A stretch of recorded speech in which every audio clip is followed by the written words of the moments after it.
Hermanos, muy buenos días. Sean bienvenidos al estudio de la escuela dominical. Es un gozo y una responsabilidad a la vez estar aquí parados compartiendo la palabra del Señor. Pero antes que nada, hagamos una oración, por favor. Padre amado, te damos gracias por permitirnos compartir este tiempo, Señor, en tu presencia.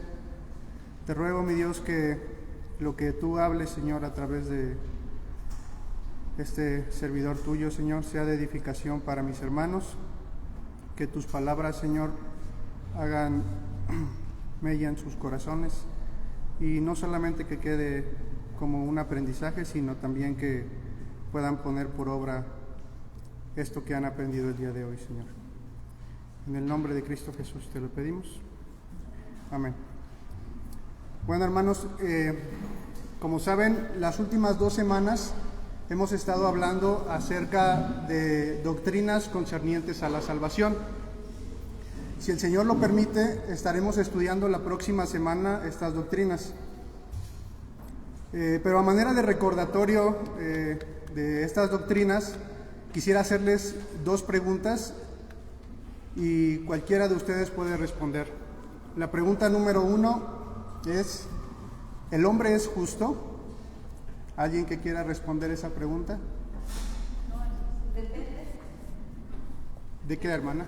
Pues depende si el hombre ha sido justificado por la fe en Cristo Jesús. Ajá. Pero note que la pregunta es: ¿el hombre es justo? En la práctica no. En la práctica no. Ok. Hermano Carlos. El hombre no es justo, es declarado justo en el creyente. Exacto. Ahora,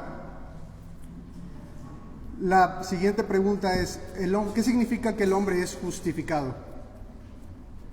Esto lo vimos hace ya casi 2 o 3 semanas. Pues es declarado inocente a través de la fe en Cristo. Ok. Bueno, como nuestra hermana dice, el hombre es declarado justo, no que sea justo.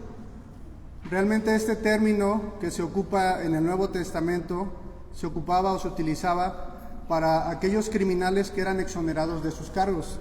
Es decir, que realmente seguían siendo culpables, pero eran liberados de esa culpa de alguna transgresión, algún delito que hayan cometido. De la misma manera, en el Nuevo Testamento, esto se usa para hablar de los creyentes, que aunque en la práctica seguimos siendo injustos, delante de Dios, cuando pusimos nuestra fe en Cristo, somos justificados. Romanos 5:1 así lo dice. ¿Alguien tiene el texto por ahí, hermano Carlos? Por favor, si lo puede leer. 5:1.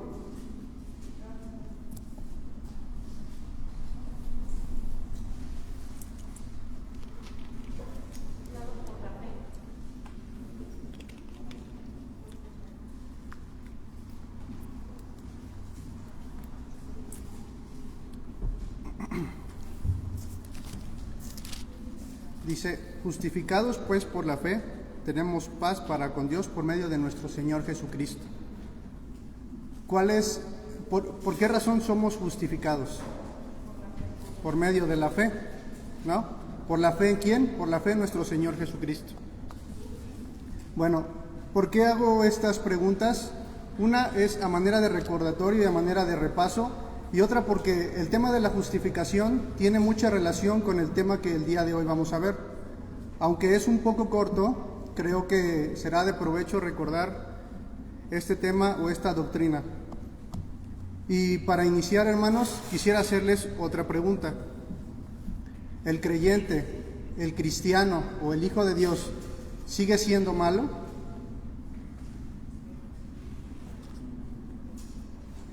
¿Alguien que quiera responder esa pregunta?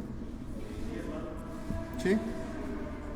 Formamos parte del pecado y de Dios, pero estamos en este mundo es material y la carne es materia, es pecado, entonces estamos en la influencia del pecado.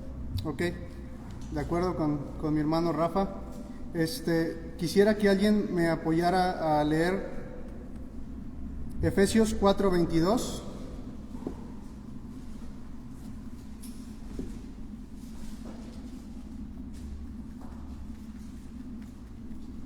En cuanto a la pasada manera de vivir, despojaos del viejo hombre que está viciado conforme a los deseos engañosos. Ok, y ahora alguien más, por favor, primera de Pedro 2:11.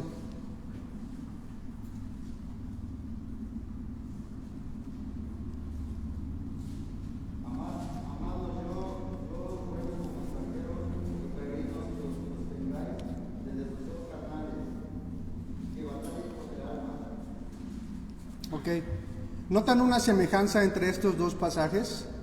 En Efesios 4:22 se nos dice que nos despojemos. Y en 1 de Pedro 2:11 nos dice que nos abstengamos. Si la palabra o el Señor mismo de antemano supiera que en el creyente no hay maldad, no habría necesidad de tener que compartir o tener que dejar por escrito estos mandamientos. Pero muy específicamente y muy a propósito, el Señor los deja ahí. ¿Y qué implican estas dos palabras? Por un lado, que implican o llevan consigo la idea de restricción, de abstenerse, de si la palabra nos está diciendo no hagas esto, no hagas aquello. Y por otro lado, lleva consigo la idea de privación, la idea de despojarse o de quitar algo de nosotros mismos, ¿no? Y nos presenta algunos ejemplos la Escritura, por ejemplo, 1 de Corintios 3:3. Si me apoya, por favor, mi hermano Rafa.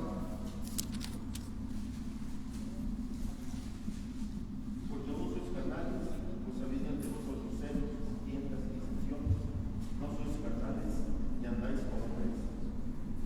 Ok, bueno, aquí es Pablo exhortando a los hermanos que tienen por ahí algunas peleas diciendo yo soy de Pablo, yo soy de Apolos, yo soy de Cefas, ¿no?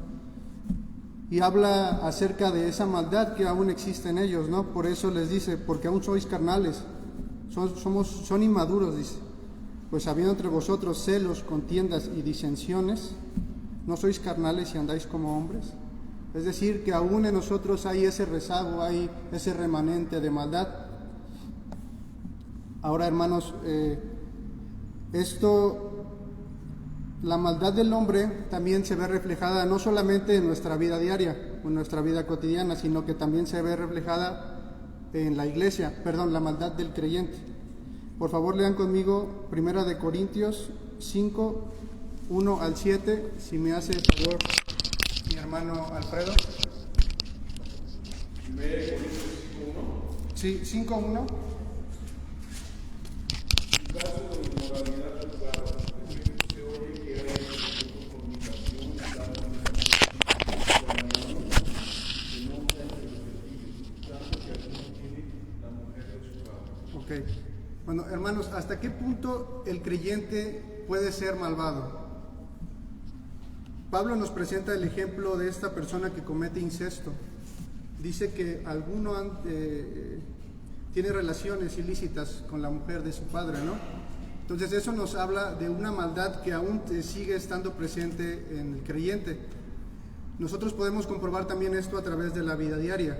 ¿Cuántos de nosotros en algún arranque de enojo, cuando en el tráfico, por ejemplo, alguien se te mete, alguien te insulta, cuántos de nosotros deseamos hacerle daño o pudiéramos hacerle daño si quisiéramos? Honestamente, todos, si tuviéramos la oportunidad, le haríamos daño a aquella persona. Ok, entonces como primer punto, hablamos de una realidad, la naturaleza caída es una realidad en el creyente. Como segundo punto, hermanos, hablaremos acerca de la capacidad otorgada por el Espíritu al creyente. Aunque el creyente sigue siendo malo, aunque sus deseos siguen siendo pecaminosos, aún así sabemos que una vez que pusimos nuestra fe en el Señor Jesucristo, recibimos de parte de Dios a su Santo Espíritu, el cual nos capacita para poder vencer, para poder tener éxito contra estos deseos pecaminosos. Por favor, acompáñenme, hermano Aurelio, a leer Gálatas 5:16.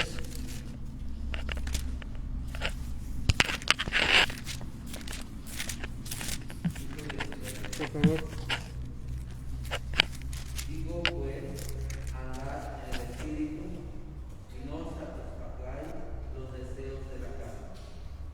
¿ok? Pablo dice, andad en el Espíritu.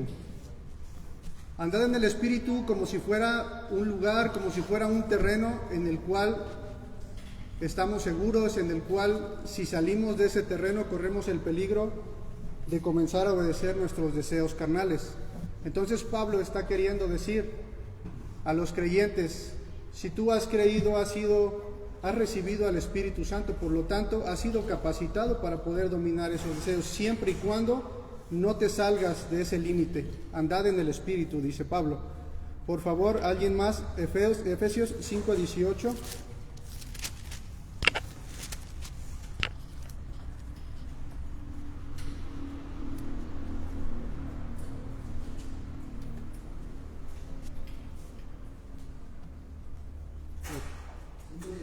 Sí, sí, por favor.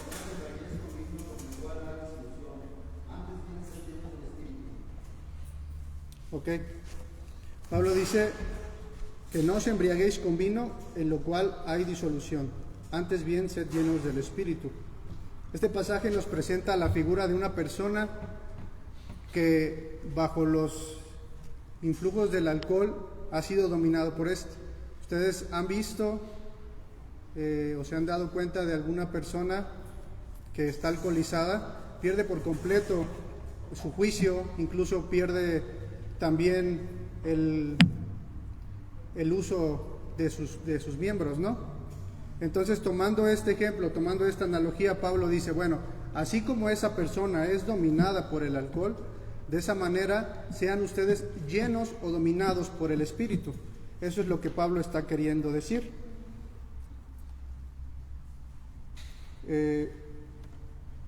Ahora veamos también un ejemplo de esto en 2 de Timoteo 1:7, por favor.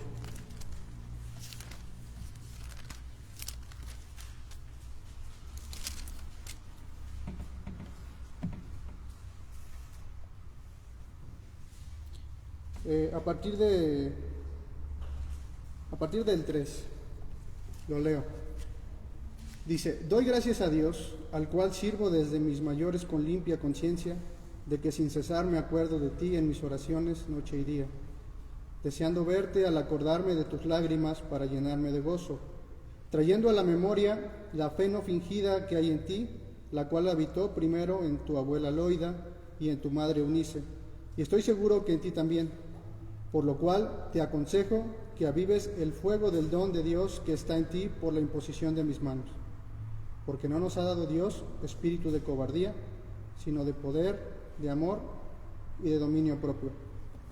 Hermanos, este es un ejemplo en el cual Pablo, sabiendo la situación que Timoteo está pasando, quizás afligido, abrumado por los problemas que existen en la iglesia, le hace un recordatorio y le anima, diciéndole que él es un creyente que ha creído, que ha puesto su fe en Jesucristo, de la misma manera que su abuela y que su madre lo habían hecho. Es decir, le está diciendo, recuerda, Timoteo, que tú has puesto tu fe en Jesucristo y no has recibido un espíritu de cobardía, sino de amor, de poder y de dominio propio. Hermanos, muchas veces olvidamos o ocupamos incluso la Escritura como pretexto para no someternos al poder del Espíritu. Un ejemplo puede ser, se ha escuchado por ahí que algunos creyentes dicen o llegamos a decir, como Pablo en el capítulo 7 de Romanos, que lo que quiero hacer no lo hago, más lo que no quiero hacer esto hago, ¿no? Porque el querer hacer el bien está en mí, pero no el hacerlo. Y realmente Pablo no está queriendo hablar de eso. No voy a entrar en detalles en específico, pero sí les puedo decir, hermanos, que el Espíritu, si han leído Gálatas, el fruto del Espíritu es el dominio propio. Entonces, el Señor nos ha provisto de la capacidad mediante su Espíritu de poder dominar nuestros deseos si es que queremos. Y la realidad es que a veces preferimos dejarlo de lado, ¿no? Ok, en tercer lugar, ya hemos hablado de la realidad de una naturaleza pecaminosa que existe aún en el creyente. Después, hablamos acerca de que a pesar de que somos malos, a pesar de que somos pecadores, hemos recibido el Espíritu Santo, el cual nos capacita para poder dominar estos pecados. Y dije que el Espíritu Santo nos capacita y nos da esa capacidad de dominarnos a nosotros mismos. Sin embargo, no podemos dejar de lado y no podemos ignorar de que realmente existe una lucha entre estas dos naturalezas. Vean conmigo Gálatas 5:17, por favor, y si mi hermano Rosendo lo puede leer.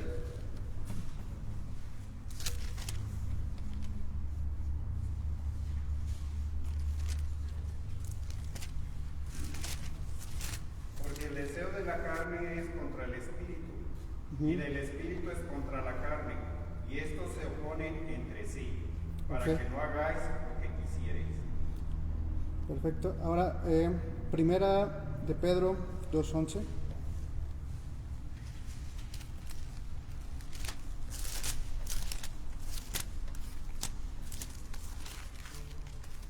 Amados, yo os ruego como a extranjeros y peregrinos que os tengáis de los deseos carnales que batallan contra el alma. Ok. Bueno, a pesar de que tenemos la capacidad de podernos dominar a nosotros mismos, sería insensato ignorar que realmente existe esta batalla entre dos naturalezas, ¿no? Por un lado dice Efesios que el deseo de la carne es contra el espíritu, y por otro lado Pedro dice que hay deseos que batallan contra el alma, ¿no? Entonces, hablamos de que en ocasiones queremos orar, por un lado, pero por otro lado no tenemos tiempo para hacerlo.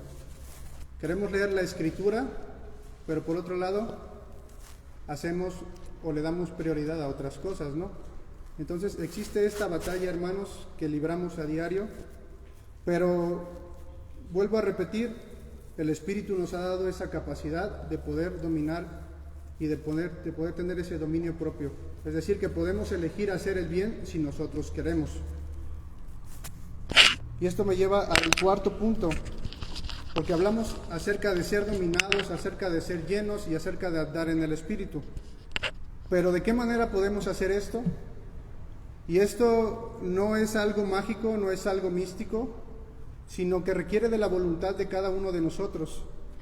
Requiere de un sometimiento y de una disposición a hacer la voluntad del Espíritu, la voluntad del Señor. Y por lo menos enlisté 3 puntos en los cuales explicamos la forma de ser dominados por el Espíritu. Lean conmigo Romanos 12:2, por favor.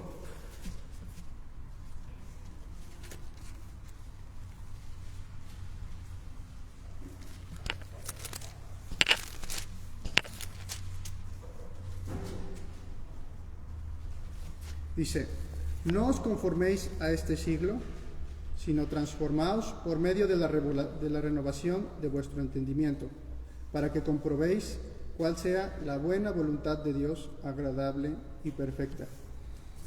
Hermanos, cuando nosotros creímos en nuestro Señor Jesucristo, inmediatamente viene el arrepentimiento.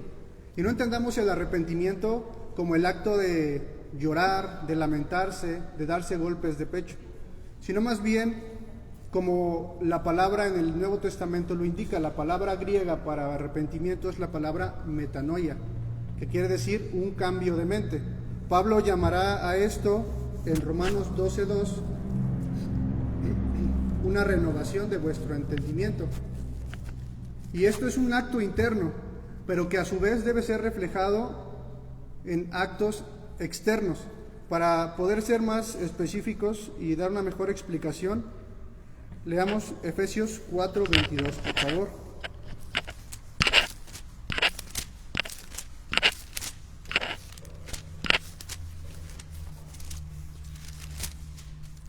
Si me apoya alguien para leerlo, 22, 23. Contra la pasada manera de vivir, despojados del viejo hombre, que está viciado conforme a los deseos engañosos. El 23, hermano, por favor. Y renovaos en el espíritu de vuestra mente. Uh-huh. El 23. Ok, bueno. Hermanos, recordemos que el arrepentimiento es una actitud diaria del cristiano. No solamente nos arrepentimos en el momento en el que creímos, sino que esto nos habla de un proceso constante en la vida de cada uno de nosotros, aquellos que hemos creído en el Señor Jesucristo. Pero no solamente se queda ahí como un acto interno, sino que se tiene que ver reflejado o manifestado mediante acciones externas. ¿Y de qué manera? Por un lado, Efesios nos dice, en cuanto a la pasada manera de vivir, despojaos del viejo hombre. Ok, nos hemos arrepentido, hemos cambiado nuestra mentalidad o estamos renovando nuestra mente de manera diaria. Pero por otro lado, no solamente despojarnos del viejo hombre, sino que tenemos que accionar de manera inmediata, y dice, y renovaos en el espíritu de vuestra mente y vestíos del nuevo hombre. Adelante se explica qué es esto. Por favor, lean el versículo 28, perdón.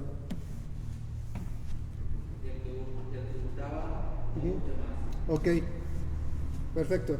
Dice, el que hurtaba, no hurte más. No hurte más, estamos hablando de despojados del viejo hombre. Y más adelante, hermano, por favor. Sino trabaje haciendo con sus manos lo que es bueno, para que tengáis que compartir con el que padece necesidad.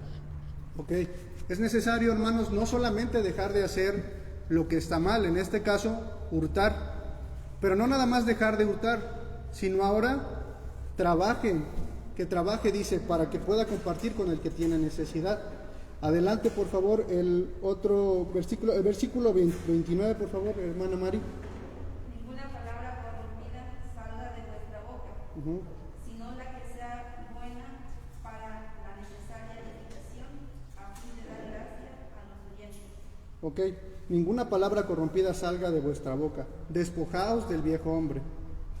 Pero no solamente te despojes del viejo hombre, no solamente te quites la ropa sucia, ahora ponte la nueva.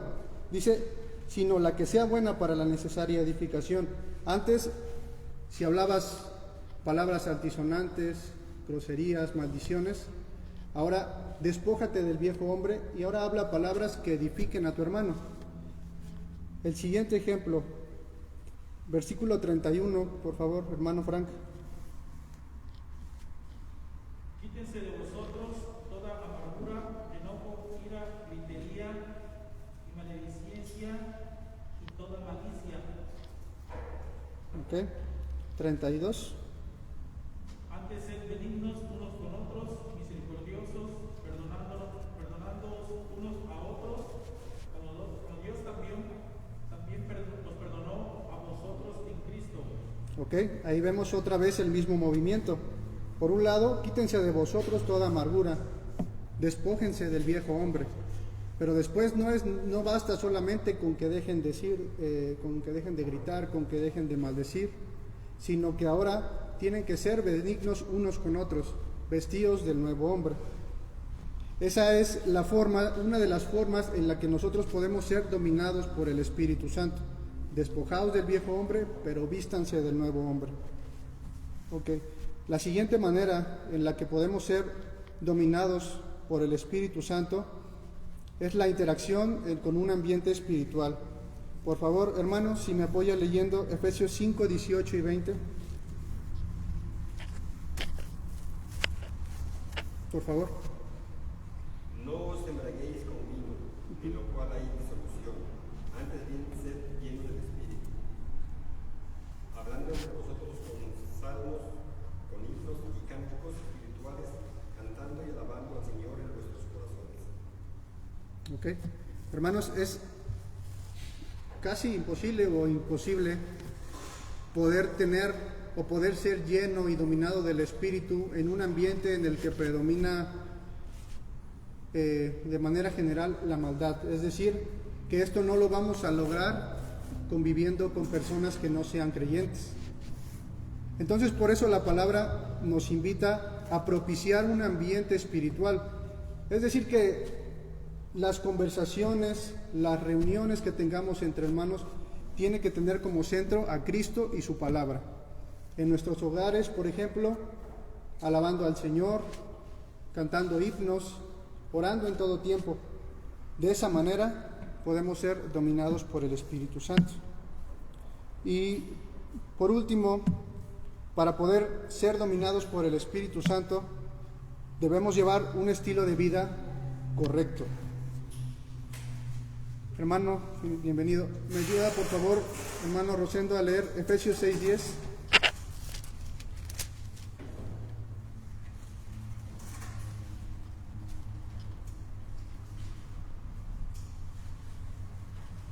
Por lo demás, hermanos míos, fortaleceos en el Señor y en el poder de su fuerza. Adelante, ¿no? La otra. Vestíos de toda la armadura de Dios para que podáis estar firmes contra las acechanzas del diablo. Ok, lo leo para los hermanos que están en la distancia. Dice: por lo demás, hermanos míos, fortaleceos en el Señor y en el poder de su fuerza. Vestíos de toda la armadura de Dios para que podáis estar firmes contra las acechanzas del diablo. Pablo toma aquí como referencia, para hacer una analogía, la armadura del soldado romano del primer siglo.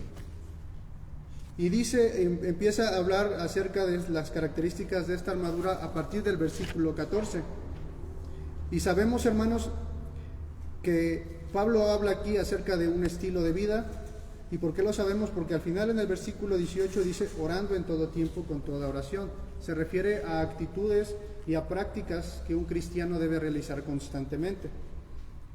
Ahora, comienza diciendo, dice en el versículo 14, hermana, por favor, si me apoya, Efesios 6:14.